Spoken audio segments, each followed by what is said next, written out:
Man, I just it's kind of weird um to really think about the fact that a Marvel movie came out again. It did. Which one? Yeah, exactly. Oh, right, Black Widow. Right. Black Widow just dropped on like Friday. That's even more embarrassing because I know a guy who works in a movie theater, and I had a conversation with him about Black Widow less than 24 hours ago. I yeah, it dropped and yesterday I watched it with my family on like Disney Plus and stuff.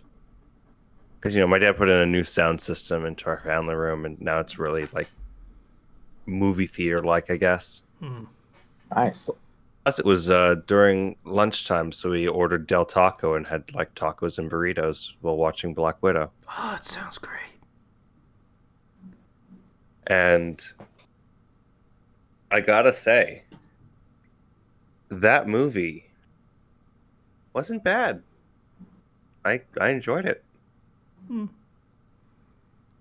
Um, I remember everybody's like, it's a bit too late to be making that Black Widow movie. Yeah, there's a reason for it. Like, I think we talked about that, and I totally predicted what that film was going to be, and I'm still super proud of it.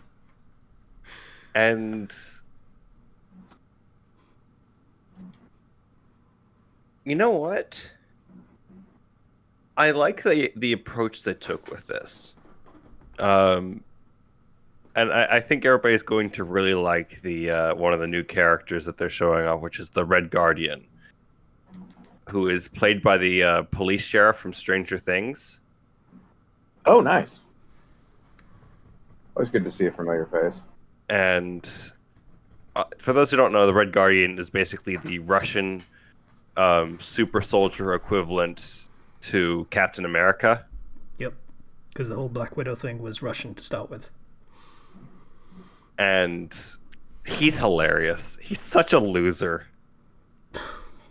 Is he intentionally funny, or just like him existing is funny? He's arm wrestling guys in a prison, and he's bragging about how he totally beat Captain America, and he was way better than Captain America. I mean, this is set at the tail end of the Cold War, so, like, yeah. No, the timeline that the movie is set in. This takes place. The actual full sequence of events in this movie take place right after Civil War.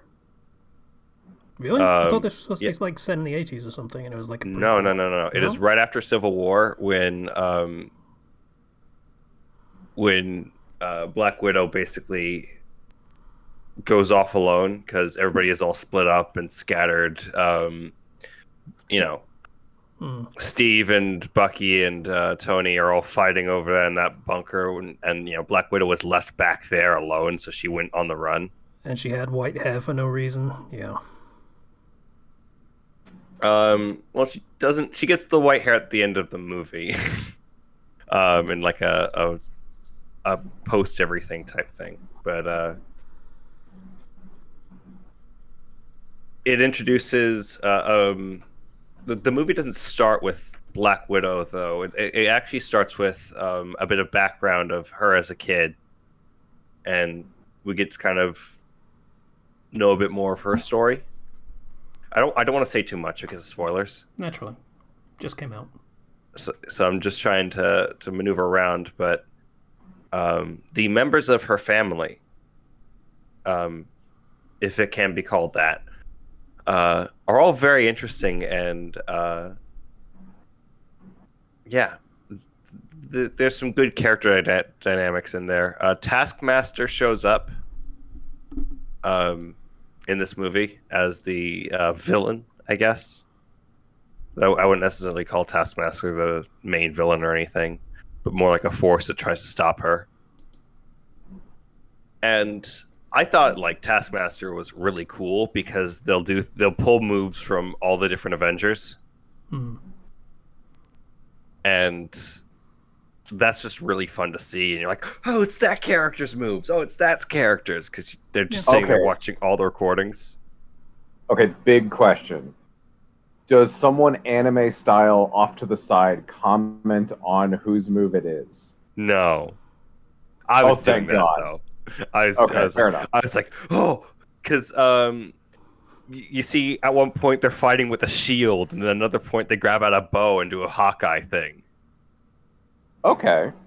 or they'll pull out a knife and do some moves that I'm like, that's Bucky right there. That's Winter Soldier.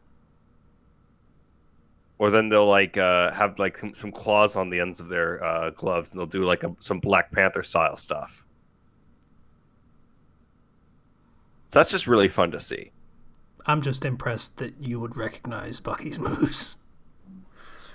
Um, I recognize Bucky's moves because he uses like his right arm to do like quick knife things, and he goes for a big punch with his left usually. Hmm. Like the choreography is such that I'm able to recognize what's going on, and that's just indicative of really good fight choreography. Hmm. Just That is impressive. Yeah, when you can tell a character by just their moves.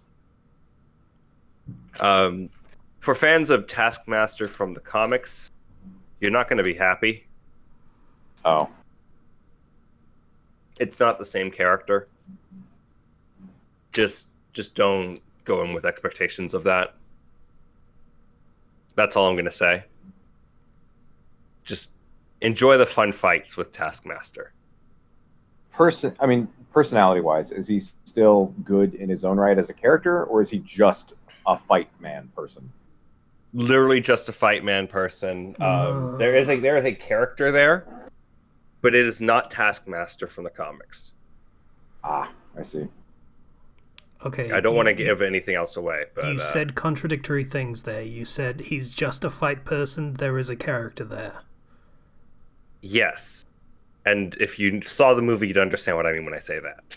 Hmm. Because a big thing in this, a big element of this movie is mind control. Oh, it's not a fucking Deadpool and Wolverine thing, is it? It is okay. Like I'm gonna just say it again. It is not the comic book Taskmaster. Okay. Nobody calls this character Taskmaster, even though it is the clear inspiration. So just don't expect that. But the dynamics between the different characters are really, really fun. I like Black Widow's sister. She's great. Obviously, they're setting her up to be the new Black Widow. Hmm. And the movie does something weird. And that there's a post credit scene that I guess is leading to the Hawkeye show. Oh, okay. Yeah, it's not like it's leading to another Marvel movie. It's leading to one of their shows, which at this point they're basically just movies with the amount of money they throw into those shows. I honestly didn't know there was going to be a Hawkeye show. There's going to be a Hawkeye show, and Daredevil's going to be in it. Oh, cool. Wait. Netflix Daredevil. Okay. Oh, okay. Same I'm actor. Back in. All right. Yeah. Oh, yeah. Like, in fairness, if you're going to bring anyone in from the Netflix shows, probably him or Jessica Jones, and that's pretty much it. So, Brutal, but accurate. They're using that Hawkeye show to launch a bunch of stuff. So, here's hoping for the best on that. I hope it's good. I've always liked Hawkeye, so I would really like him to get some props. Like, a show? Alright, yeah, okay, let's do. I'm all in. throw in the Black Widow girl, throw in Daredevil, get a crew going. I know they're still planning on doing the She-Hulk show as well. I'm curious if that's actually, is she going to be a lawyer, or is it going to be just her origin story essentially? I don't know. Well, I guess her as a lawyer is her origin story, I think. Yeah. No idea. I know it's coming out next year. I know they've already cast some people. And it's going to be 10 episodes. Apparently, according to earlier interviews, they've described it as a half-hour legal comedy. They'll be faithful to John Byrne's take on She-Hulk in Marvel Comics. Okay. Anyway, Black Widow. I feel like if they're smart, they will have looked at the whole Resident Evil Village Lady Dimitri thing and just be like, maybe we do something like that. Maybe. I mean, they could lean into it by all means. Yeah. They really should. Like She-Hulk's whole thing, a lot of her fan base has been very step on me mommy kind of thing. So yeah, it's true. I mean, when you got a fan base already, take advantage. Yeah, we shall see how that turns out. But kind of finishing up, I liked Black Widow. I thought that was a fun movie to watch. Good send off for the character, do you think? Yeah, I think that was a good send off for the character. It followed up on some loose ends, gave that character some nice closure, and I'm kind of sad now because I want a Black Widow too. Is that? I mean, I've seen nothing about the movie. Is that not possible based on how it ends, or? Sisa, you might be overdue on some spoilers for Endgame. Oh, right. Yeah. I wasn't sure how much of the multiverse stuff this movie going into, if at all. It does not touch any multiverse stuff. Yeah, this is much more human plus level stuff rather than the super science bullshit. But again, Red Guardian, he's the freaking best. He is big Russian kind of big Russian man, kind of out of shape hero. I mean, he's literally called Red Guardian. They couldn't have done anything but make him a punchline. He is great, but like he's the guardian of nothing, unless he wanted to move to China. He's just like he sees Black Widow is like, so did Captain America talk about me? Did he mention me at all? No. Okay. But yeah, you can watch that not free, but I think you should pay on Disney Plus. You can watch that on Disney Plus, or you can go to a movie theater because. Are they still charging $30 for films? I don't know. I didn't pay for it. If they are, I sure as hell ain't paying that. I will check because I have a Disney Plus account, so bear with me.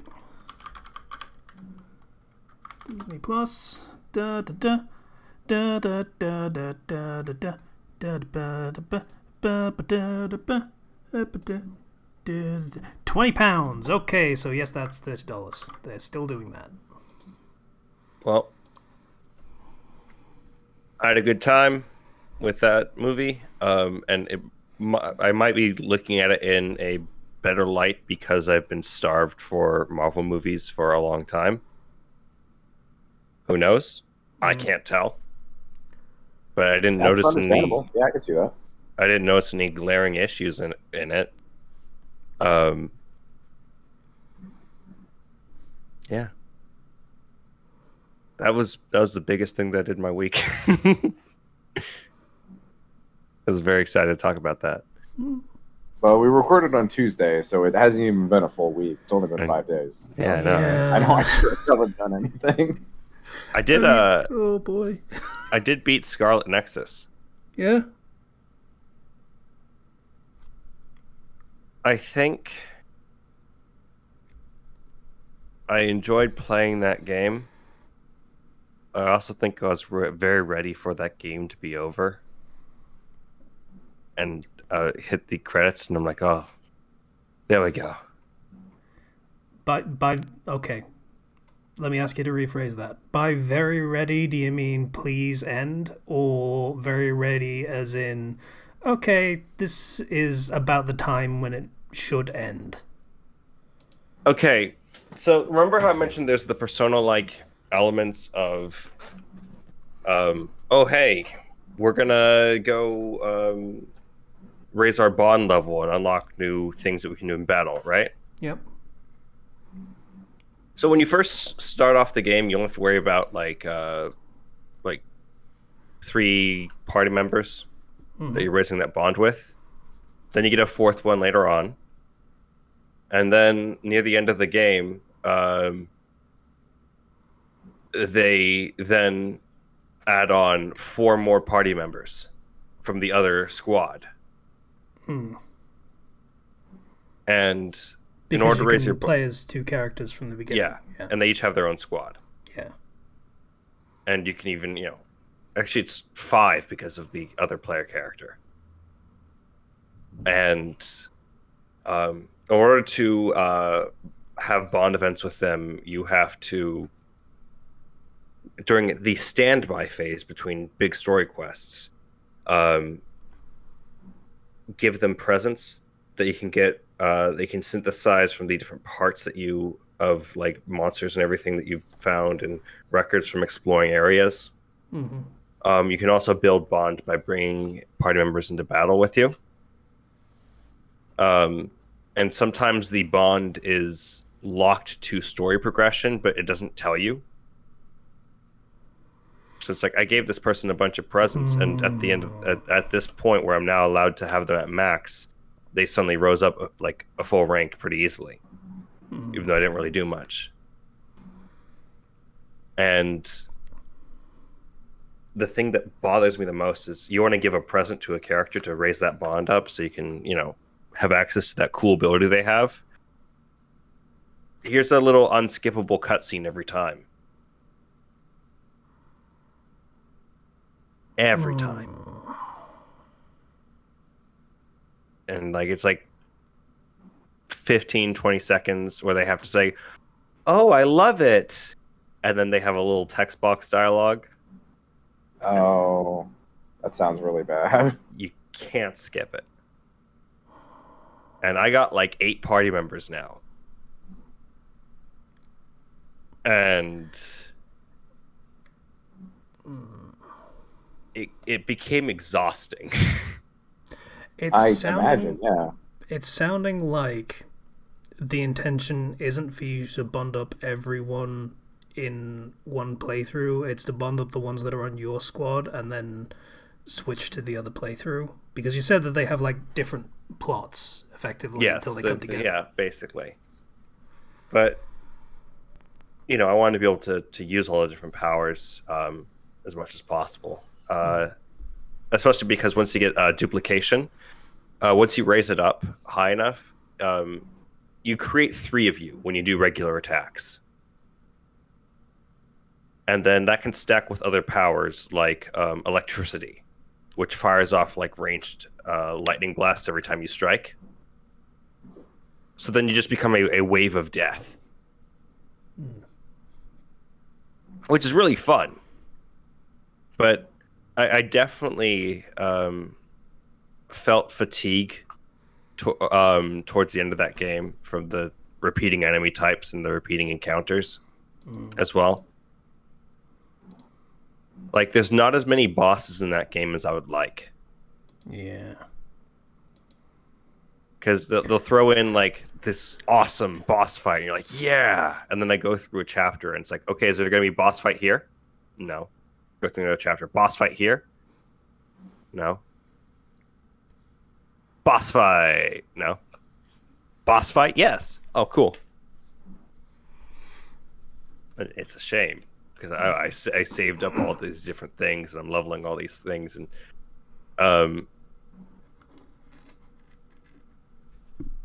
yeah, it feels like they definitely hit the limits of their budget when it came to the boss design, because they find ways to get around not having bosses, like having you fight the other squad, or only fight 2 members of the other squad, or fight the entirety of the other squad, and stuff like that. I mean, that happens. Happens to a lot of really great games. Like, I mean, Dark Souls had that also. I was actually just about to mention that. I've beat Dark Souls 3 a couple times over the past few days, and it feels like the second you get your build just right, you have like 2 fights left.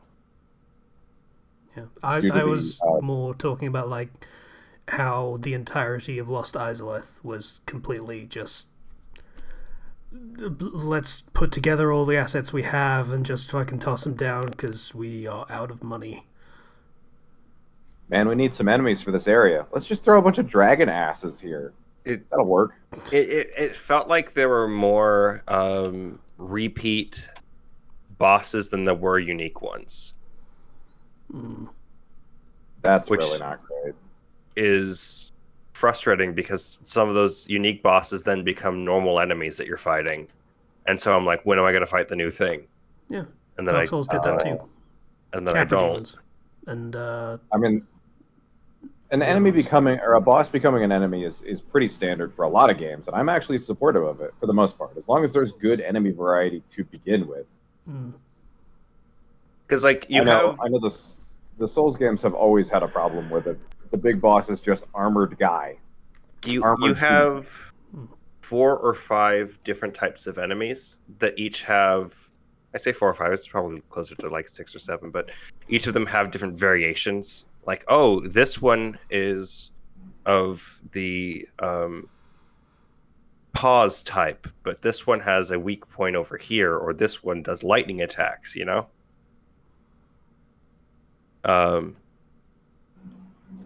Or this one requires this power to defeat. I just felt fatigued at the end of that game, to the point where I started So the second. Yeah. The variety isn't so much in design; it's just in fighting style, basically. Yes. It began to get like, oh yeah, you know, I'm kind of having a decent time with this, but I don't want to go back to my frickin' hideout and then listen to minutes of, oh yay, thank you. Oh yay, thank you. And then even the Bond dialogue, I was starting to get tired of. But I beat the game. I started a second playthrough, and then I hit the part where you go to the hideout, and you gotta increase your bond. And I stopped. And I think I'm gonna play something else now. It's a similar thing with like Fire Emblem Three Houses of like, you have multiple different paths in this game. I beat one. I think I'm good. Thanks. You know, it's a game's like I'm curious on what the official stance is for how long to beat Scarlet Nexus is. Let me look that up. Yeah. 24 and a half hours, which it's not very long, but it's pretty sizable. Yeah, it's pretty sizable. I think it doesn't help that the game does have side quests.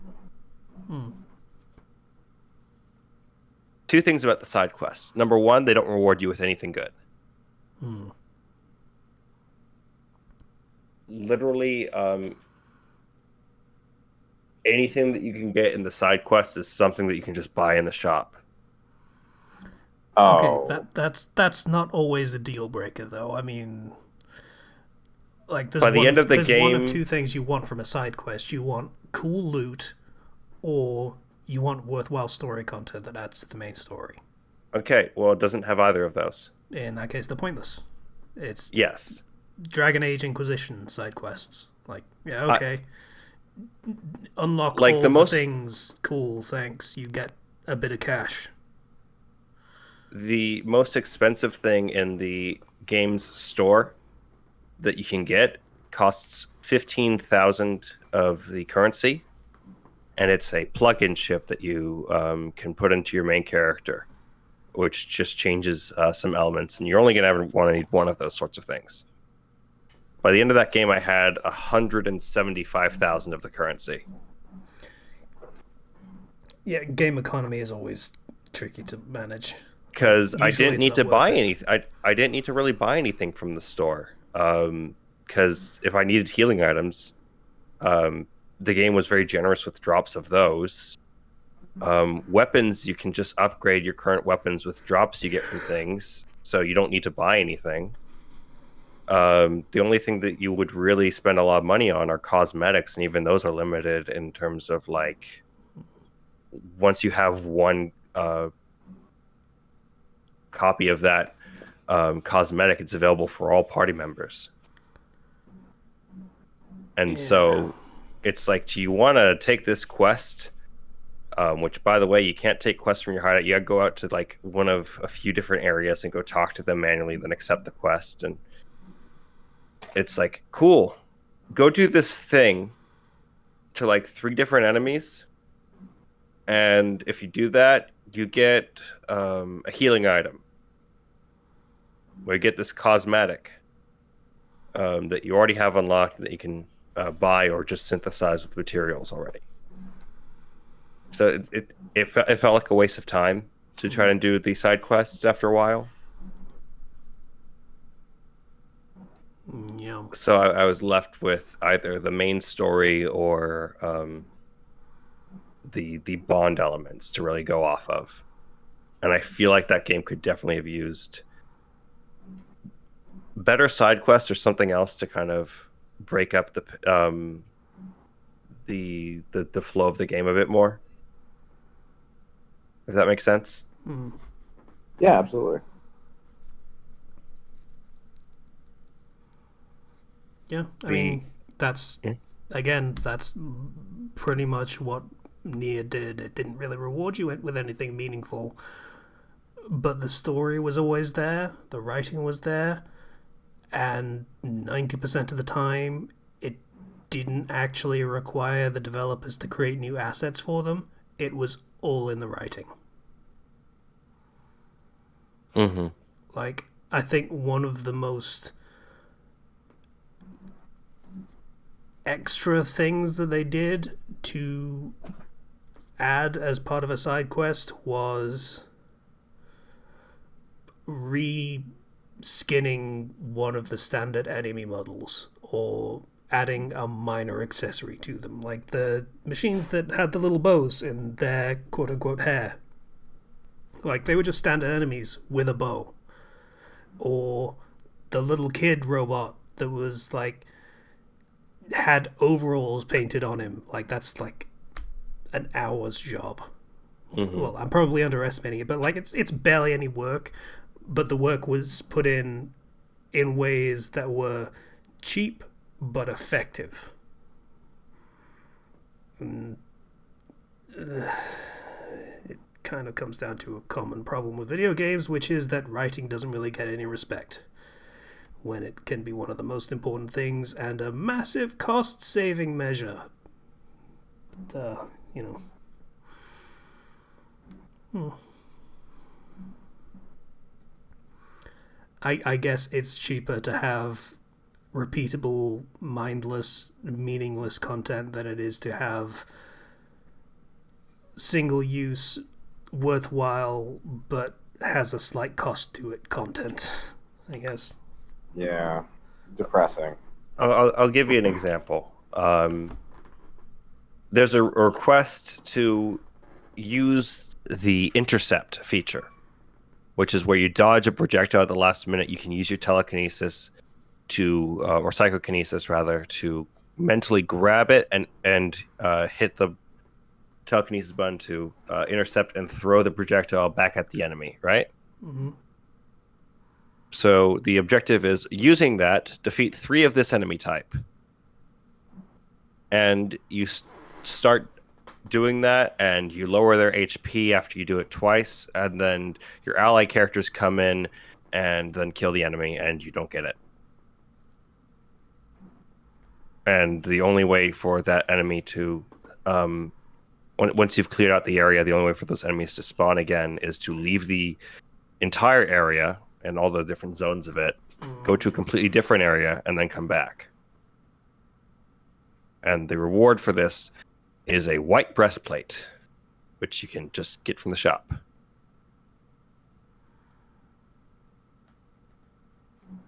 And I got... Well, that's just frustrating. Yeah, I got pretty frustrated because it's like, kill this enemy with this type of move, but what if my ally kills them because they're on auto? Like, I guess I can change their behavior, but like, I just have to do this one move over and over again. It doesn't feel like, I don't know. I think of like character action games like Bayonetta or Devil May Cry. They have like the little secret missions. Mm-hmm. And those are kind of like fun little mini challenges. Yeah. And I feel like this game would have benefited greatly if it had those. Rather than kind of being like, well, here's a little challenge for you to do on your own. When our enemies don't spawn a lot. Felt like I was wasting my time doing side quests. I think I would feel differently if you could only get the side quest items, if they were only in the shop once you completed that quest. Yes. That would... Similar to if you kill a unique enemy, then it's their armor is in the store kind of deal. Yeah. That would be pretty great. But, no dice. But yeah, gameplay wise, I really liked getting to unlock some of the different aspects of the gameplay that really make it fun, like your super mode, which is brain gear, and then brain field, where you create this whole sort of inner world unlimited blade work style thing, where you can just throw as many telekinesis objects as you want, but you're on a timer. And if you have high enough bond with your friends, they can interrupt and extend your timer when it starts to get low, so you can keep super moding. But yeah, I felt fatigued. So to come back to the question that I had at the very, very beginning of this, it was in fact, okay, please for the love of God, end. Yeah, I want it to end. Because the character Yuito, I didn't talk about this much before. He is... Hello. I am anime protagonist. Friendship. Look, I know that you were standing over my dead father holding a knife. But I'm sure your reasons for killing my dad. Let's talk this out. That is frustrating. Yeah. If you just want to see some death. Like, okay, that is actually fair, but being that flat about it is not. Like, you can do the exact same thing, but with a little bit of emphasis of, you killed my dad. Why? Why did you do this? He does. He I does a don't bit of. understand. He does a bit of that, right? But yet, it's the sort of thing when you're fighting with the other group. It's like, I know you guys try to kill me, but I'm gonna go do a Bond episode with the other team's party member while we're still fighting, and we're going to act like everything's normal.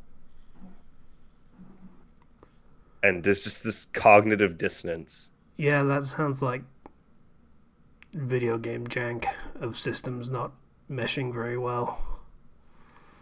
But like, Yeah. but it's weird because I don't understand why that has to be that way. Because it's not like they're a member of your party yet. You're just building bond with them on the side and getting to know the character. But I feel like there's a better way than let's just put aside the fact that you tried to murder me the other day, so we can go hang out and you can talk about your own personal issues.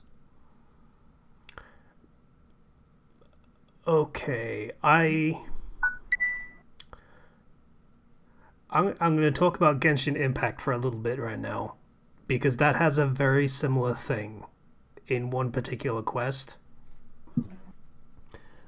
I don't know how much Zero has played of that game. I haven't touched it in months. Ah, okay. Well, in the second... I'm just going to spoil the crap out of it then. Yeah, go ahead. In the second region, you very early on meet one of the, let's call them 13 bad guys of overall plot. And he's like super friendly and everything at first. And over time, you realize he has deeper machinations and stuff because he's a bad guy. That eventually culminates in a fight. And he's like, yeah, we're super gonna fight because that's what I live for, because that's my whole shtick, is that I'm a battle junkie, and that's all I really care about.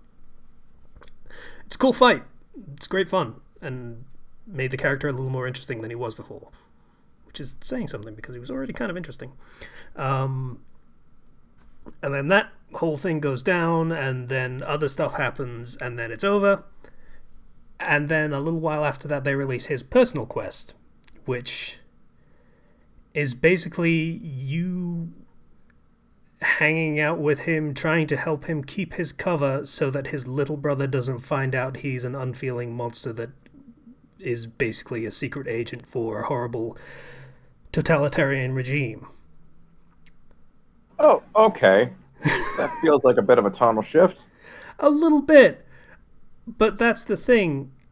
They don't play it as, hey, we're just going to stop and hang out now. It's, hey, there is a little kid here. Let's put this shit on hold for a second because we don't want to crush this kid's dreams.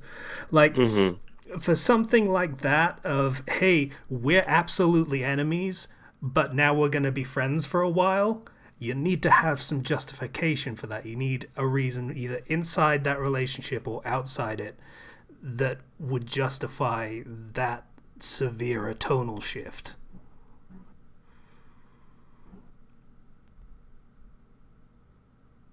It's frustrating because the character that Yuito sees standing over the body of his father, he then has a Bond episode with that character later on, and he's like, so you gonna tell me about my father? And like, no. What? Anyway, I want to talk about something else. No, I don't feel like it. Just How about them socks? It is the frustrating thing about this story from the perspective that I played from is just talk. Just talk. You can solve this problem just by talking. But nobody wants to talk. I'd say the problem there would be just don't talk. Like, that's not a situation where or that's even appropriate just character-wise. Don't and like playing through Kasane's side of the story as opposed to Yuito, I immediately like Kasane more because she just doesn't take anybody's shit, and it's really nice as opposed to Yuito, who is kind of he's mostly a doormat. He sometimes has spine, but he's mostly a doormat. That's frustrating. I would really like for us to be able to have more varied male protagonists than we have. Like the ones you are immediately thinking of when I say there aren't any interesting male protagonists are interesting because they don't fit that exact same mold that has been every single male protagonist I can think of in the past, let's say, 10 years.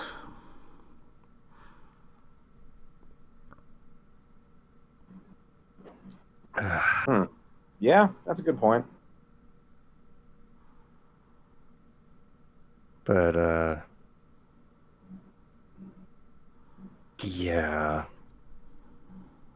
because the whole thing with Kasane as opposed to Yuito is Kasane needs to have her sister around normally because she is very bad at peopling, and she comes off as very cold and condescending without somebody to translate her intentions.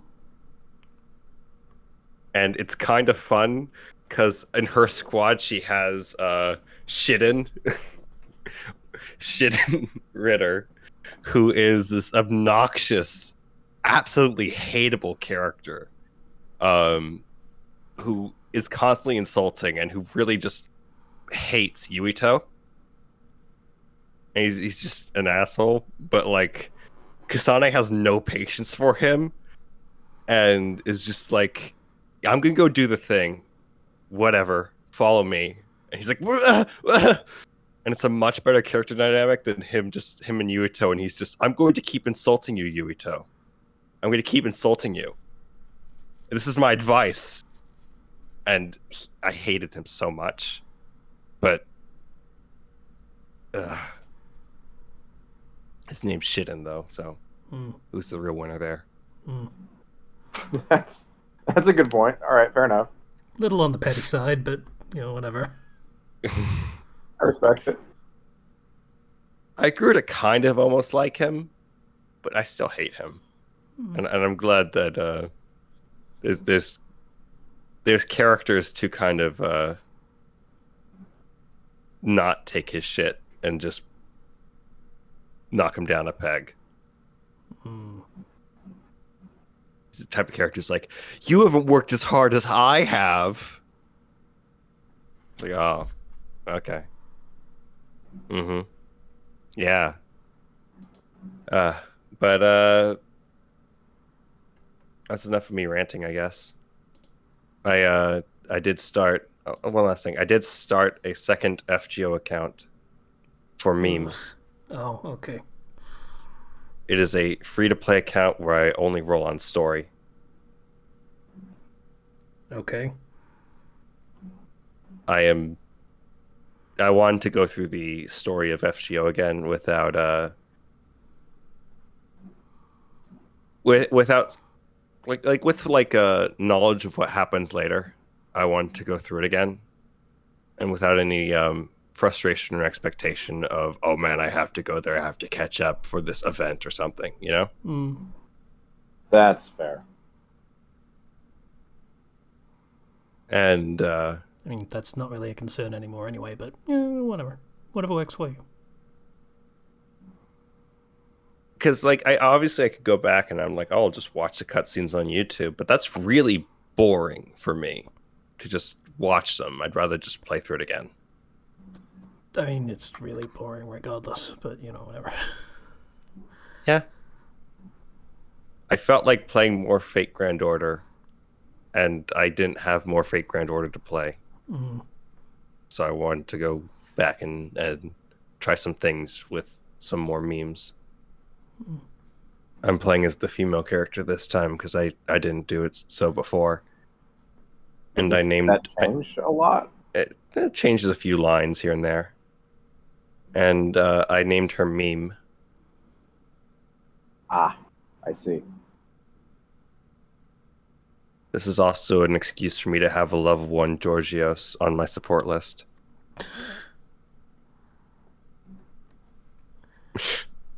For memes. Okay. That's it. I talk for a long time. Go night night now. I mean, I think having level 1 JoJo's is not really memes as much as, hey, I want FP from all the people that are doing solo runs, I guess, but whatever.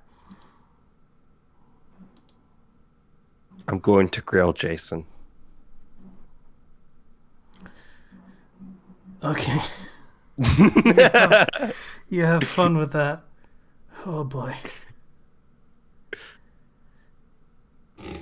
For context, Jason is the Dan Hibiki of Fate Grand Order. He is the joke character where all of his attacks are literally the rest of the Argonauts just kicking ass around him and him kind of just being in the way. Oh, okay. Interesting. I can see why he's a joke character or a straight meme character. Yes. I can't quite remember the context of his noble phantasm. I think it was Hercules just yeeting him at the enemy. It is Medea tries to shoot him with lasers, Atalanta tries to shoot him with arrows, and then Hercules jumps in and he's like, Heracles! And then Hercules smashes down and sends him flying off into a star in the sky, Team Rocket style. Yeah. He gets no respect, but he's a douche, so it's okay.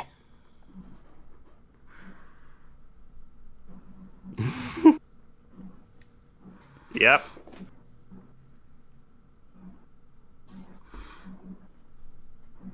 What did you do? How's it going, Slicer? Deflection. Yeah. I've pretty much every waking minute this week has been spent playing Dark Souls because I have no energy left to write. My creative muse is tapped for a while, so that's been fun. There I'm are a jokes I could fucking make, idiot. but I won't, because I saw the summary on they're that story. They're there if you want to, but Just gonna let him pass. Yep. All right, we're just waving bye to those ones. All right. Mm-hmm. So I'm an idiot in that I tried to make a magic build in Dark Souls and didn't realize I could upgrade my catalyst. So I'm like, man, this is really underpowered. Like, I can just hit people with my sword to do more damage than my highest level spell. It's like, oh, that's why. Yeah. Because my catalyst is level 1, it barely scales off my intelligence at all. So there you go. So I fixed that, and but I had long since gravitated more toward a strength and dexterity build on my other two characters. So I'm currently working through strength build, giant fuck off ice mace, which is really fun. There are very few things more satisfying than making someone 4 times as tall as you knock on their ass from hitting them in the face with a mace the size of a person. That is fun. Yeah, it's great. And that's honestly kind of it. I haven't really done much else. I did actually. I'm feeling up to getting out and about in very limited capacities. So I actually did go to D&D this week. So that was nice. Woo. Nice. We played a Star Wars themed D&D thing. It was still 5e, but it was Star Wars themed. So I played a retired, the son of a stormtrooper sharpshooter, or a clone trooper sharpshooter, because of the time period we were in. That was nice. Kind of wish the session was planned out a little more, because we wound up spending, I want to say, like an hour and 20 minutes wailing on this Sith Lord, because he didn't have legendary actions. There was one of him and 5 of us, and he had 1,600 health.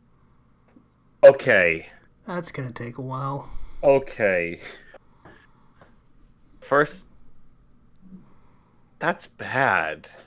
It was, yes. Yeah, it would have been better with legendary actions and less health, obviously. But like, Maybe a higher armor level class 8, instead. yeah, Just yeah, I make him would say harder to so. hit because that's the whole, Jedi/Sith It thing. it would be better if he had some sort of phase mechanic, I guess. It would, yeah, that would have been much better. There's a lot of things that could have been done, but like the DM is one going through some personal stuff, and two just doesn't have time because he works a lot. Mm. So I get it. I just wish it was different. One thing I do when I'm short on time, as a DM, is just grab some existing stat blocks for monsters that are in a general range, and buff them up a bit. Give them legendary actions, maybe give them a special move, and kind of use that. But 1600 health. Yeah, we were level 18, so like it didn't. I mean, I was pumping out like 130 damage per turn. So yeah, At the very gunslingers least, get it really probably stupid. felt good to, you know, bring out the big guns, so to speak, and just fucking wail on something. I was a gunslinger, so I was literally doing that. So yeah, it was very satisfying. Uh, but yeah, I'm hoping next week because it was a 3-week campaign and this is week 2, so I'm hoping it's a little more planned out this time. Yeah. I don't think I've ever ran an encounter with something that had 1600 health. Well, mostly because that's insane. So I'm not necessarily surprised. Yeah, usually things top out at about 300, I think, at the most. Like my level 20 high power campaign, like they hit really, really hard. But I think the most I ever went up to was like 999 because I found that funny. That's fair. I think the most I gave something was 800, which was straight Seath the Scaleless because it had a Dark Souls themed one shot. Mm. That's And I only gave him that much because he was the only enemy in the room. And if you're going to have one big bad against an entire party of people, they're going to stun lock it to death. So, especially when you have multiple monks in the party. yeah. Oh, yeah. That can be real brutal. That stunning strike is just terrifying when it actually works. It it eats away at legendary resistances like nothing else if they're just willing to spend all their key points on it. Yeah. Reject Because magic, return to monk. Yeah, pretty much. Monk. It's pretty hard to get your save DC very high as a monk, but when you can, oh man. Well, here's the thing about that save DC is it's a Constitution saving throw, and a lot of spellcaster bosses are not going to have a high con save, and magic resistance doesn't work on saving throws against stunning strike, so they don't have advantage. Just get punched really hard. So and yeah, since they can spend a key point on each punch to do that, they can attempt to stun a character 4 times in a round. granted, unless they're like a 12th level monk or higher, that's most of their key. But still, that's it makes the boss unable to do the legendary actions, unable to do legendary actions, unable to do anything else for a full turn, and then they can attempt to reapply the stun on the next turn, and just especially if you have a teammate that gives them disadvantage on con checks. It's brutal. You can make some really stupid combinations with the right composition. The boss doesn't get to do anything. Yeah, that was pretty much how the night went. At least the last half. Before that, we found a drifting Star Destroyer and decided, since most of us were mercenary bounty hunters, we're just going to steal it and sell it.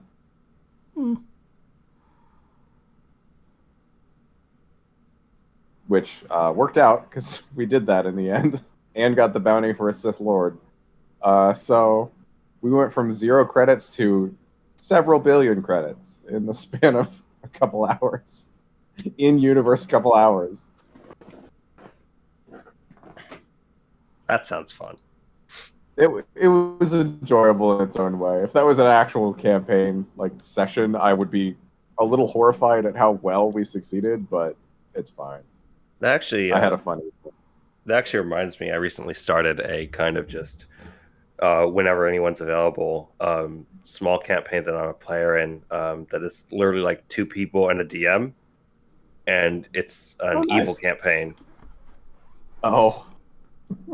And me and my friend are playing Orc Brothers, and my character is like a necromancer, and his character is a barbarian. Those are so different. And we are the evil brothers who are going to bring chaos, and I will rule this land.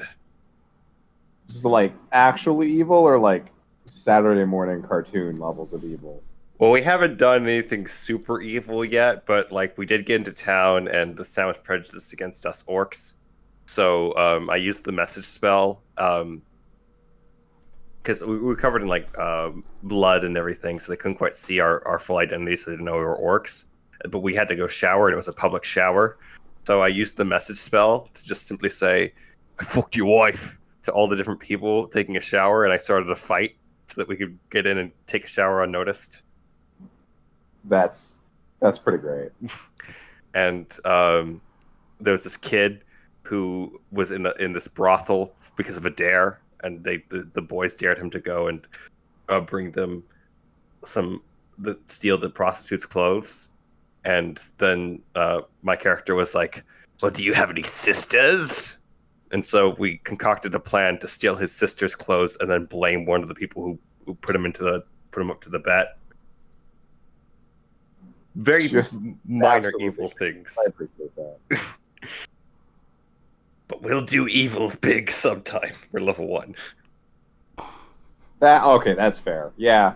Okay, if you start at level 1, like your capacity for evil is pretty limited.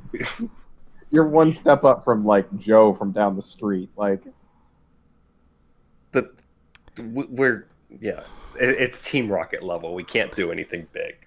Yeah, I feel like it's level 2 when you can pull a Lex Luthor and steal 40 cakes. That's you got to get some evil under your belt before you can rise to those lofty heights. I mean, at level 2, you can stop being in danger of dying from stairs. So you're slightly stronger than a staircase. Yeah, stairs will fuck you up. I've watched One Piece.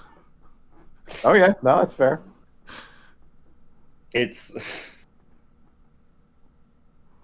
playing an evil character at level 1 is kind of sad, because at the one point you're free to do whatever you want, but on the other hand, if you do whatever you want, you're going to die instantly. Oh yeah, totally. Your consequences are your own at that point. You've earned it. What else did you do? Fucking. I think that was it. Honestly, I haven't really seen anything. I haven't done much of anything else. You know, we were talking about 4Kids earlier. Yeah? Yeah. I just remembered one of the really weird, dark things they did in One Piece in their dub. All right, hit me. So, you know Zoro, right? The character, swordsman, Yeah. 3 swords. Yeah. Stupid, doesn't know how to get anywhere. I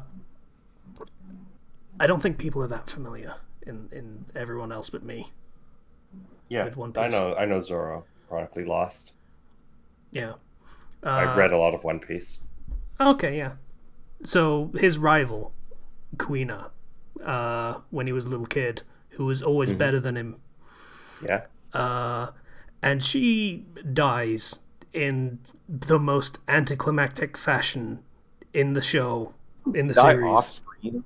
She dies off screen because after a dramatic promise that, you know, they're both going to try to become the world's greatest swordsman, she goes to the supply shed in hopes of finding a whetstone so she can, you know, care for her katana. And in doing so, it happened to have been raining, and she slipped on the stairs and died instantly. Oh, that's what you mean. Okay. Yep. I get you now. But stairs. Okay, Yep. fair enough. That's what I was talking about. There is a joke in the fandom that they were Yonko level stairs, like Pirate Emperor level stairs.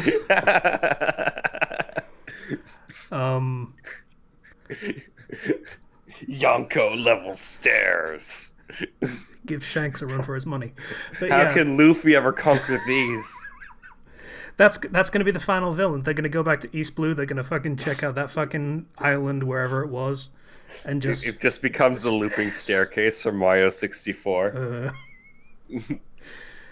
Yeah, so that's what happened in canon, in the actual version, like the manga, and the more recent dub that is still not like broadcastable in the UK because Japan are idiots. But the 4Kids version decided to go in a different direction for how that whole thing shakes out. So I'm so curious now. at the time, like it was the late 90s, like right around 2000, at the time there was a real thing about like kids shows. Death is not a thing that happened. Like you know, Yu-Gi-Oh to Shadow Realm and all that shit. So they couldn't have her die. So they came up with another scenario for how she would, you know, be conveniently written out of the show. And that was to have her be accosted by some thugs who beat her so badly that she can no longer hold a katana. That's so much worse. Holy shit. She was like 12. That's some berserk level stuff right there. Oh man. I forgot, and now I'm actually remembering.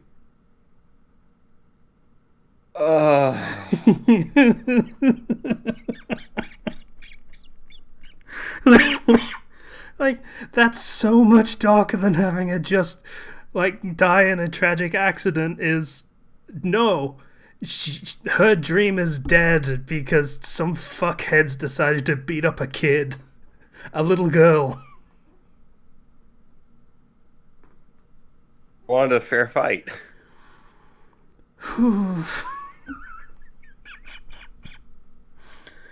I forgot about that until we started talking about the stairs. Yeah. Sorry, Slicer, you might have had something else, but I had to like bring that up before it left my brain again. He said he was. No, you're good. That was so much better. Like I said, I haven't really seen or watched anything. I haven't read enough of anything to recommend anything. So, nope. That's my week. Dark Souls and D&D. Yeah. You want to know what I did? What'd you do?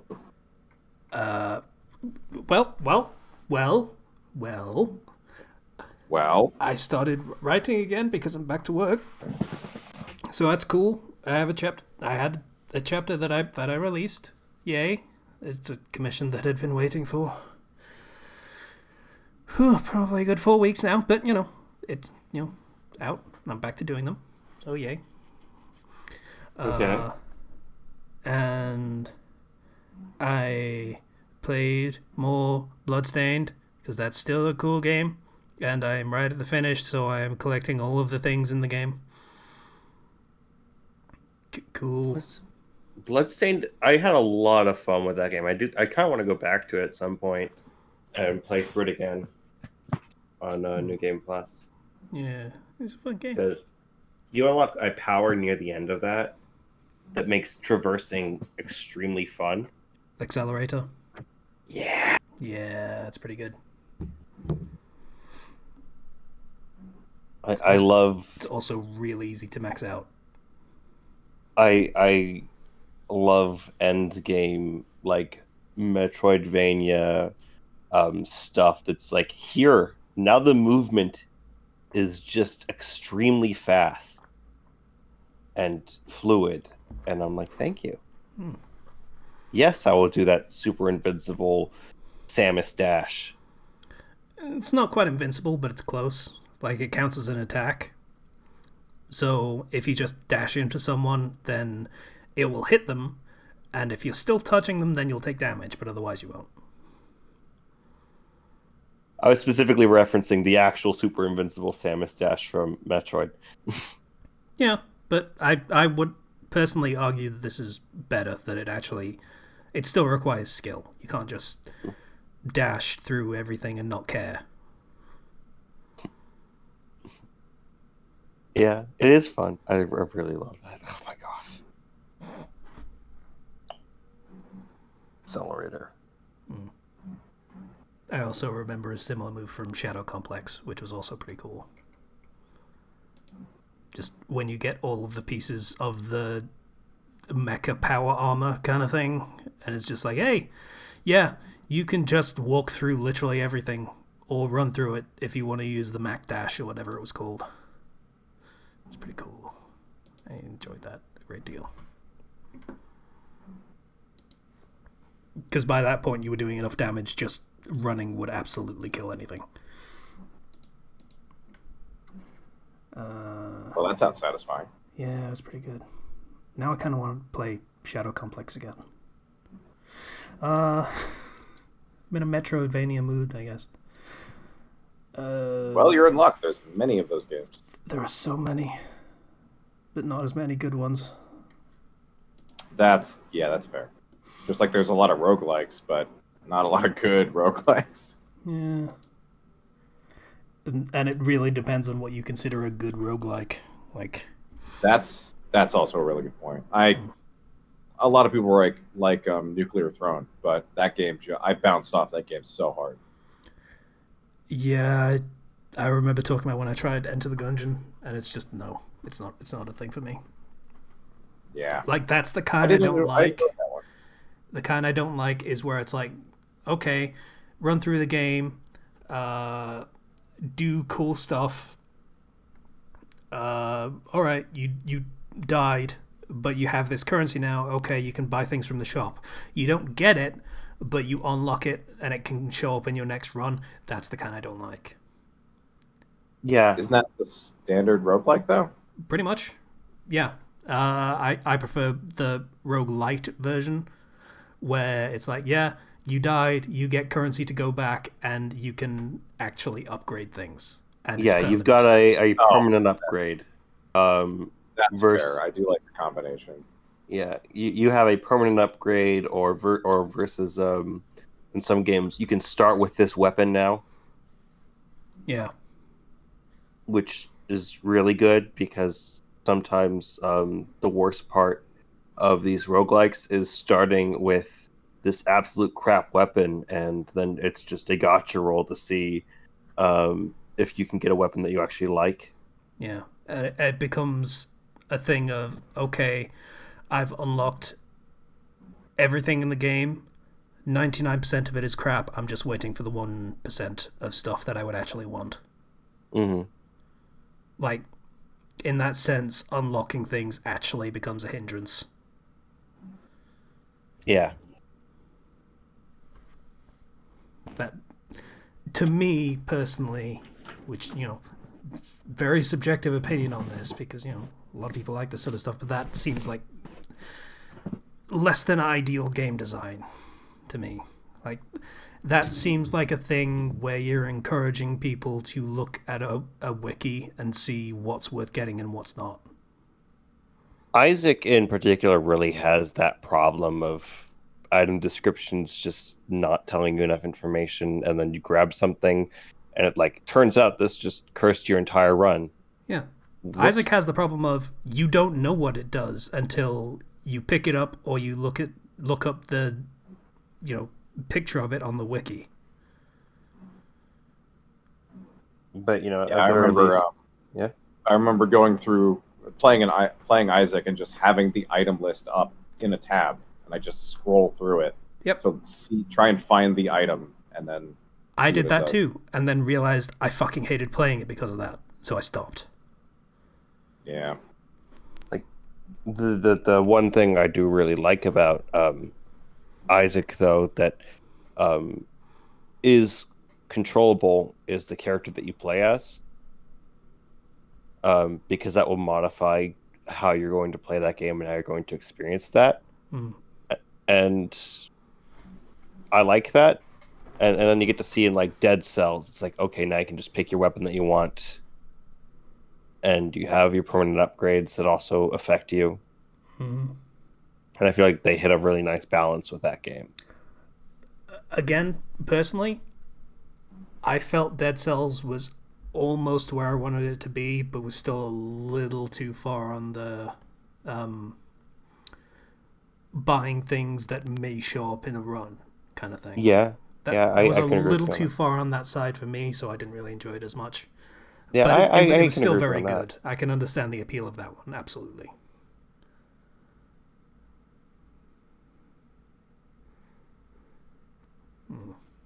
And this could be a new Metroid 2D game in a It few will months. exist. I will probably not enjoy it because for some reason, I literally don't know why, I can't enjoy the Metroid side of those that particular genre. I don't know what it is. I just can't get into it.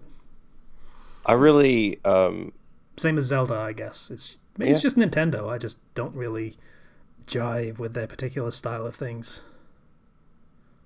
yeah, to each their own. I like Odyssey. That was good. Yeah, For it as much is. as I played it, I only got through like 6 worlds. I 100%ed it. It is one of like 6 games that I still want to go back to playing on Switch. Hmm. God damn it. One day. I'm wondering if I should buy Mario Tennis. Like Tennis, not golf. not no, yeah, golf. Sorry, brain. The Mario Golf Super Rush. I Yeah, already have tennis. I of course you do. didn't play much of it. Um, Do but you like golf games? yeah, actually. Maybe you should get it. Uh, but at the same time, my brain is like, I don't really want to play golf right now. Hmm. I, I know I'll probably like it. I don't want to play golf right now. I want to play a character action game or something that doesn't have um a lot of RPG elements to it. Devil That May would be Cry nice. 5 is a very good game. But I haven't played the other Devil May Cry games. Devil May Cry 3 is a very good game. You know what? Maybe I will. Let me see how much it is. 3 absolutely holds up. Like that is still a good game today. They have streamlined some things, but that is still fantastic.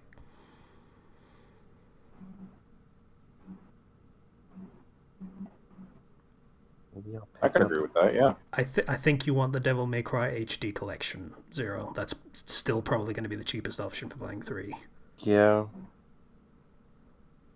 Devil May Cry.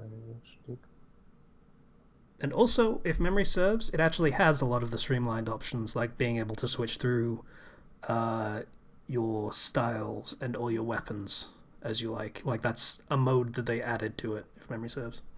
It's like $20. I want to pick it up. But Uh, I I believe all of the Devil May Cry games are on the computer at this point in ports that support controllers to Yep. some degree. Yep. So part of that me is wants also an option. to pick it up on Switch just for the portability, but I don't know. I don't know. I do want to play Devil May Cry 5 at some point. It's just sort of thing where I keep hearing, oh, it's the culmination of all of these previous games, and you can really only appreciate if you've played these. And That is just not true in the slightest. You can absolutely start with 5. The story will be difficult to like pass at moments, but it's because still a I did watch really Let's Plays it's a really for basic story. I did watch Let's Plays for 3 and 4 and 1 as well. Yeah, you're probably fine then. So I should be good, but I guess gameplay wise, I'm wondering if I'm behind the curve there, and if I need to know a bit more about the gameplay before I jump in. I know someone who is playing, like, just started playing at 5 and was like, yeah, this is a little tricky. Maybe I should, like, uh, and I suggested going back down to human difficulty, which is easy difficulty, and just get into grips with it, which is absolutely a thing you can do. Shitheads will probably shit talk you for it. Ignore them. They had to learn at some point as well. Because I'm not new to character action games at all. I've played the Bayonetta games a lot, Hmm. but I've never played Devil May Cry style, so I don't know exactly how that works. It is largely similar. I will say that much. I mean, Kamiya, who directed the Bayonetta games, made Devil May Cry 1. Like, that was his game. So, the ones following Devil May Cry 1 were built on the bones of, you know, the games that Kamiya built. So it follows that mold, more or less. Mm-hmm. Well, The that might only just thing scratch the itch that I'm looking for. the only thing I can say about 5 that will probably throw you is when you get to playing as Dante and you realize, oh shit, all of the things that he has access to. Yeah, he's yeah. In terms of depth, he is a very deep character. Like, you don't have to use all of it, or even most of it. Like, you can get through the game perfectly fine just using his sword and pistols and one style, and you can get through the whole game. But there is a lot more depth you can get from it if you, like, actually try and mix it up. If you have the ability to mix it up, by all means do it, because you can chain together some stupid shit and it looks real cool. Yeah. Like, that's the appeal of the series in a nutshell, is, yeah, you can get through the game and it's fun to play. Uh, but the real fun is making your gameplay look cool as hell to anyone watching. Got it. Style. Mm. Yes, it is style action. Like that is that is the best way to put it. Like the secret metagame of Dark Souls is to look good. Mm. Yeah.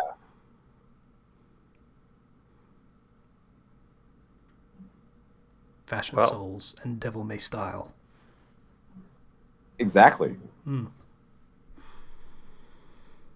I want to get good at Devil May Cry now. Fuck. I was decent back in the day, man. I did fucking Devil May Cry 3, like the original, when it was, like, made harder for some reason for Western territories. I did that on, like, Dante Must Die mode. That was fun. I don't think I made it look good, though. I might pick it up. I know for a fact that Skyward Sword HD is coming out this weekend, and I do want to give that another shot because it's a Zelda game, and you're invested. Well, okay. That's not a denial. I'm not denying that, but I want to clarify something.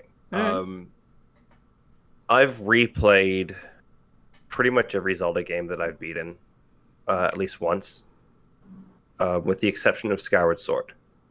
Mm. Skyward Sword had some serious issues, and I'm sure everybody's already heard about them on the internet, whether it be Fi constantly interrupting and talking about your battery life, or certain areas just being recycled, and just elements of bad pacing. Yeah, just being a kind of bland by the numbers Zelda game was my understanding. But they made a lot of changes for quality of life stuff. And the controls now don't require you to swing your Wii controller. You can now just use a Pro controller or something, which is a very it's going to be a very different type of feel. So I'm wondering if I can go back into this game and try it again and have a better time with it. The Wii generation was not kind to a lot of Nintendo's franchises. Mm-hmm. You see a lot of beginner ideas that like eventually became Breath of the Wild. Yeah. You see upgradable items, trading materials, things like that. The whole open sky world area, which is pretty empty. It's really empty. It's a shame.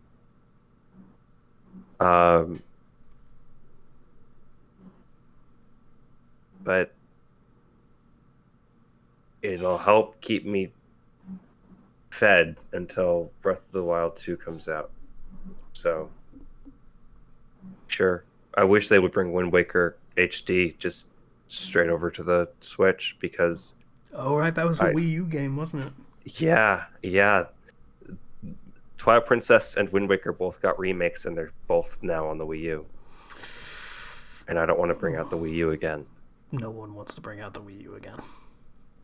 And Nintendo regrets doing it for the first time. And Wind Waker HD is a legitimately fantastic game. And I had a lot of fun with it. And the additional quality of life feature of a quick sail, which lets you sail very fast across the ocean, really helps that game's pacing. Plus, they nipped one of the worst quests in the game in the bud and made it much easier. And then that game became just really, really good. Because like I played through Twilight Princess when they did Twilight Princess HD, and this might be a hot take for some people, even though it's freezing cold. A lot of the dungeons in that game just straight up suck. They're not fun. They look pretty, but they're in which Zelda? Twilight Princess. Yeah, I'm gonna agree with that one. They were not the best. There's some dungeons later on that are fantastic, and they're really fun. And those are the ones that people remember. Well, I mean, Twilight Princess was designed for motion controls, and that probably required some adjustment for a lot of people. So it would make sense for the other game to be a bit blah.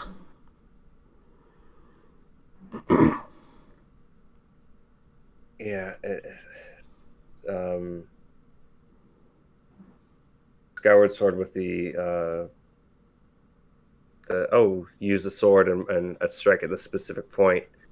I will say I really love the world of Twilight Princess, but I don't like the dungeons.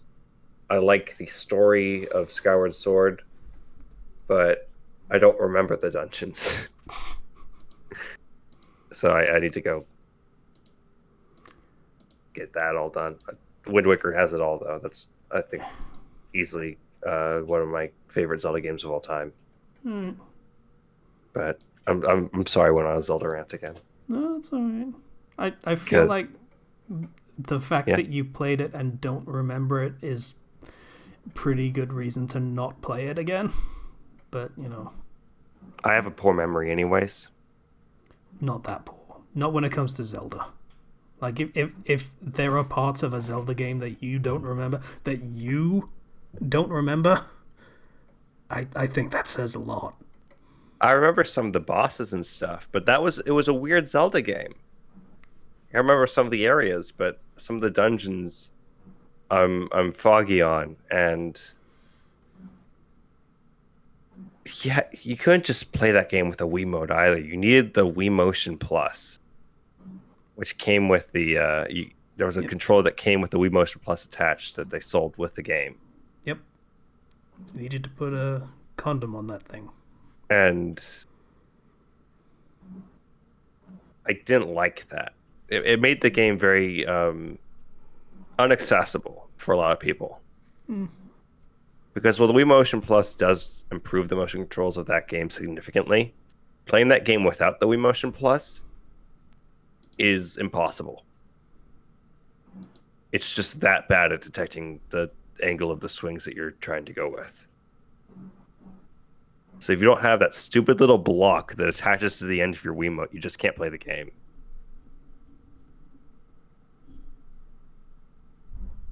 It was just poorly executed, everything about it. So I gotta give it another shot, though. Yeah, you choose to. But yeah, okay. Hey, everybody has their favorite games where they're like, this is my favorite game franchise. I don't like that game. But you know what? Maybe they fixed some things in that game. I'll give it another try. No. You don't have a favorite franchise that you'd be willing to... I am never going back to Devil May Cry 2. Okay, fair, but Devil May Cry 2 just doesn't work. It does work. It works perfectly fine. It's just not interesting. It's the same problem. All the environments aren't interesting. The gameplay is just kind of there and doesn't emphasize the things that made the series great. And, it's a similar circumstance. The game is fine in terms of start to finish. You can play through it and think it's fine, but it's just not what you wanted. There's some things I really like about Skyward Sword. There's just kind of a lot of crap around it, and I hope that pile of crap has grown smaller, and that those things that I like can really shine. All right. Maybe.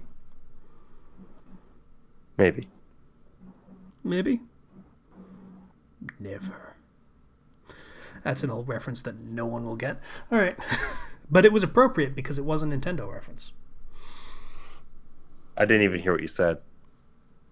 It was really quiet. There was an old E3 conference where Nintendo were talking about all the different people that may or may not play games, and there was like 3 pictures. There was like, there was 2 guys or buddies, we're hanging out, we're gonna play video games, and then there's like a group of 4 people, they're like, maybe, just like 4 random people that may or may not play games if they feel like it. And then there was just one woman that was stood there with arms folded like, never, I'm never gonna play video games. Fuck you, never. So yeah, that was Nintendo doing its push to bring more people into the hobby through the Wii and everything. So, well, never. Man, I want to play more new games, but I don't want to buy Monster Hunter Stories 2. I downloaded the demo. Everybody's talking about Monster Hunter Stories 2 in another server that I'm in, and I'm just like, so it's like Pokemon? You're like, yeah, it's like Pokemon. I mean, Rise like just came out. No, but Monster Hunter Stories 2 is the Pokemon version of Monster Hunter. I've seen the monsters in Monster Hunter. I don't want to have any of those. You can ride on them. I'm not sure I want to do that either. You can raise them up. I definitely don't want to do that. Like, making them more powerful seems a bad idea.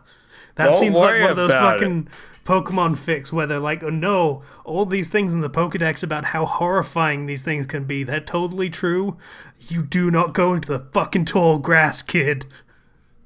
Don't worry about it. Somebody needs to raise these monsters so they can be hunted. Okay. I know nothing about the story of that game, but apparently it's good. I don't know anything about the story about any of those games. You hunt monsters. That's pretty much the whole gist of it that I get. I want a new Digimon game, and they won't give it to me. I don't. But, I thought that Cyber Sleuth thing was okay for the 10 hours I played it. which was maybe a sixth of the whole game. I want the new Digimon Survive where people die. People die in that game. Is that a Digimon spin-off of Metal Gear Survive? No, it's a turn-based strategy RPG with permadeath. You gotta It's the poke Fire your Emblem of Boromon through the Digimon. fence. Stabby, stabby, stabby, stabby. And if they die, then they are no longer in the story, and they are gone forever. And then the story goes down a different path. The game is slated for this year, and they still haven't given a release date. Didn't mention at E3 at all. Digimon Survive. Okay. I kind of feel bad for fans of Digimon just in general. It's like, you feel like it had a chance, and then it just kind of wasn't Pokemon, Well, like, and that was pretty much it. okay, there are some Digimon games that are really fun, and you're like, yeah, this is great. I'm playing Cyber Sleuth and I'm having fun with this, or I'm playing the new Digimon World game, and I remember why I stopped playing the last Digimon World game. And then you're like, the Digimon, it's back. Hooray. And there's a new Digimon anime out, and it's a whole remake of the original Digimon show, and that's pretty cool. Now, when can we get the new Digimon game? And they're just like, we're not talking about that. He said it's coming out this year. No, we're not going to say anything. What about E3? No, we're not E3. I mean, I feel like that'd be more of a TGS reveal anyway. I think that's September. Any more Digimon? No. Digimon is like a Never. guilty pleasure. Like Never. It's like the more Pokemon frustrates you, the more you start to reach your hand out for Digimon. That's my reaction. Really? Yeah. I feel like the opposite circumstance is more realistic, but alright. It's like, at least I have you, Agumon. Like, alright, yeah, I'm going through Digimon. I gotta get these Digimon to level so that I can combine them into another one. And it's not the one okay, never mind. Let's try it. Or I could just play the Pokemon instead of this cut rate Pokemon. That sounds better. No, why would I play Pokemon when I can go play Digimon? Because Pokemon's fun. Yeah, I was going to say, because Digimon is tedious as absolute shit. I love Digimon in concept. I love the anime, but when it translates to video games, it's just terrible. Yeah, like I say, I had fun with those 10 hours, but then when I figured out, that's how much grinding I have to do to... Yeah, what else could I do right now? Lots of stuff. I didn't how about I do grind hard in that those? game. I just played through that game normally, and I ended up with a team that I really liked. Alright. They don't have to grind that hard.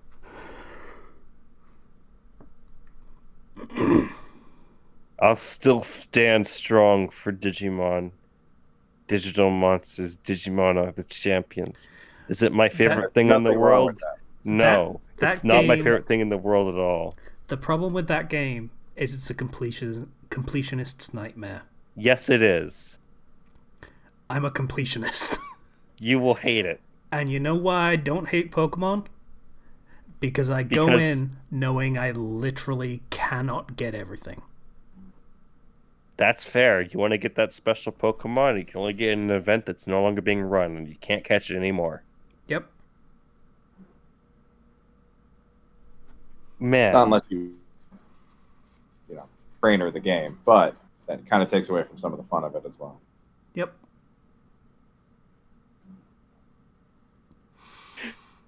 Is Digimon my favorite? No.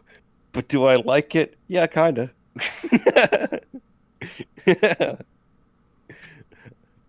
I'll take a stance for it. out of boredom. Hey, hey, Zero. Do you know when you're gonna get your new Digimon game? When? Never. Oh, well, that's okay. I'll just wait.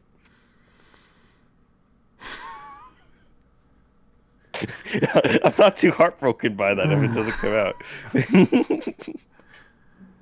I'm getting way too much enjoyment out of a 10-year-old reference to fucking Nintendo E3 Never. conference. Oh boy. I'm just remembering that Pokemon wasn't at E3 at all. They're just like, yeah, no, sorry, later. I mean, technically, Nintendo went at E3. They just had a direct at the same time because they know what's up. Even if they're being Nintendo about it, they know what's up. You show stuff during E3. You show stuff during E3 because you know people are watching for it. Yeah, basically. Yeah.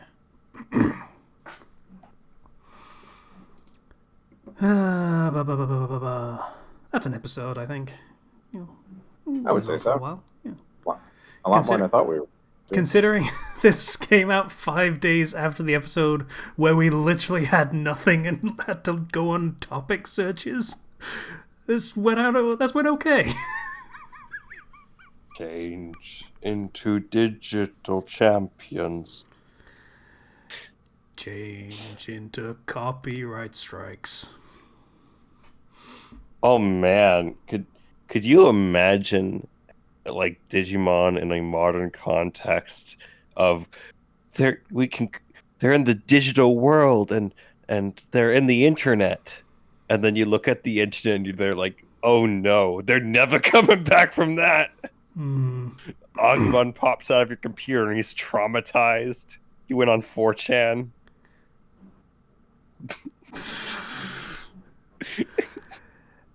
No. They go to Fur Affinity. They go to Fur Affinity and they're like, Ty, I didn't know you felt that way.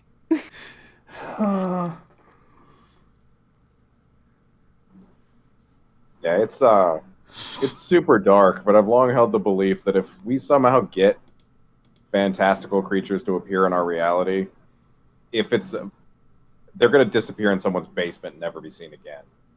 Yeah, pretty much. It's dark as shit, but like they're going to disappear in a lot of people's basements.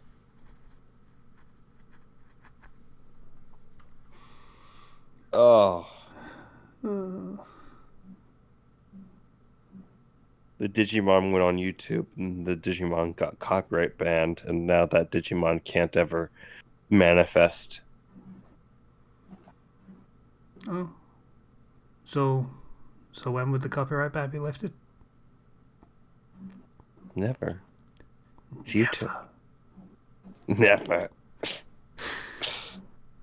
want to play some video games? Never. We're going to play, hang out, play some Mario Party, just hang out. Do you want to come over, play some Mario Party?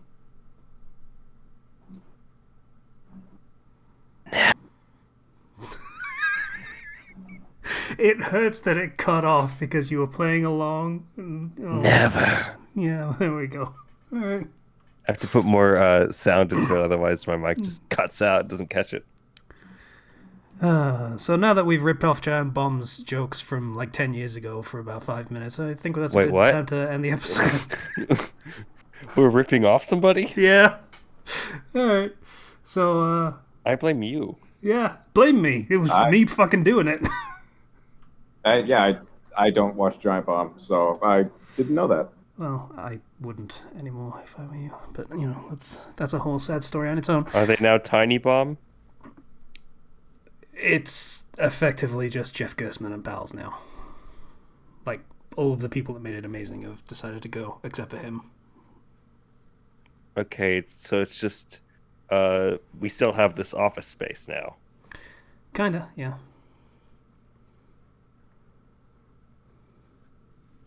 Makes me sad. Let's end this pod. They're the reason I got into Persona, which... Oh. Yeah. I got into this. I got into Persona because I saw a video. I saw on G4, the TV channel for the video games. They talked about a bunch of weird Japanese games, and then they mentioned Persona 3 of like, look at this weird Japanese game where he just takes a gun to his head and shoots himself. And I'm like, okay, maybe I'll play that game. Like, I saw a reference to Persona 3 once on, I think it was GameSpy, like which was a really really old video game website, journalists and stuff, like, an online magazine, you could call it. Hmm. And because that was how things were at the time.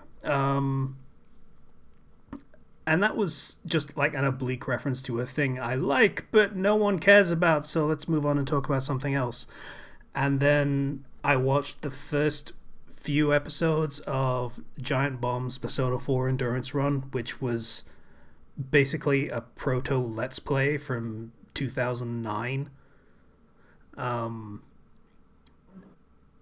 And I think they got to the part with Fox. And Okay. I decided at that moment I needed to play this game.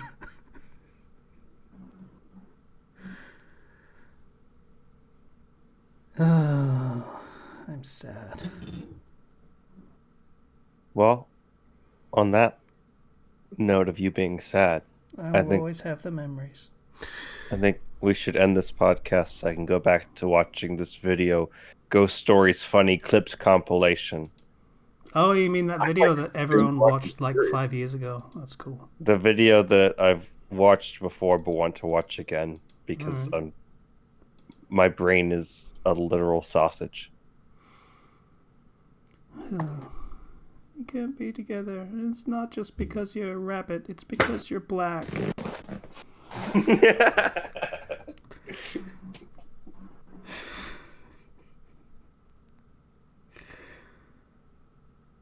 So, Discord link in the description, Patreon link in the description. Bye, everybody.